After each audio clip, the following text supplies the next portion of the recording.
माढ्यात शरद पवार गटाच्या सर्व नेत्यांची बंद दाराआड तब्बल 2 तास चर्चा. चर्चेतून निवडणुकीसाठी एकमत झाली असल्याची शक्यता.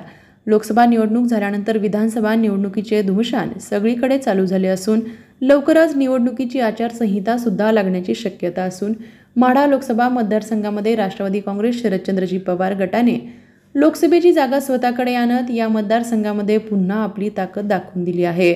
माढा लोकसभा मतदारसंघामध्ये 6 विधानसभा मतदारसंघ येत असून तब्बल या मतदारसंघामध्ये 5 आमदार महायुतीबरोबर असताना राष्ट्रवादी काँग्रेस शरदचंद्रजी पवार गटाने लोकसभेची जागा जिंकत पुन्हा एकदा या मतदारसंघावर वर्चस्व निर्माण केले असून लोकसभा निवडणूक संपल्यानंतर आता विधानसभेचे वारे वाहू लागले आहेत. त्यातच माढा विधानसभा मतदारसंघातून शरदचंद्रजी पवार गटाकडून अनेक जण इच्छुक आहेत. माढा विधानसभा मतदारसंघातील शरदचंद्रजी पवार गटाचे सर्वच इच्छुक उमेदवार एकत्रित येत तब्बल 2 तास बंद दाराआड चर्चा झाली. ही चर्चा अद्यापपर्यंत जरी बाहेर आली नसली तरी या बैठकीमध्ये निवडणूक लढवण्यासाठी एकमत झाली असल्याची चर्चा कार्यकर्त्यांमध्ये पाहायला मिळते.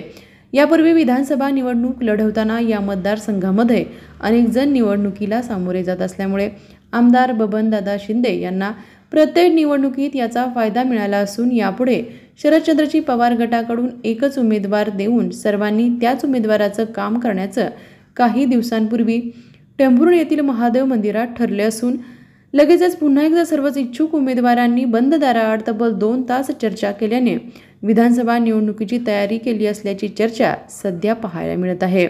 यावेळी धनराज दादा शिंदे, संजय बाबा कोकाटे, शिवाजीराजे कांबळे, दादासाहेब साठे, बाळासाहेब पाटील, नितीन बापू कापसे, विनोद पाटील, ऋषिकेश उर्फ बंटी नाना बोबडे आदी उपस्थित होते.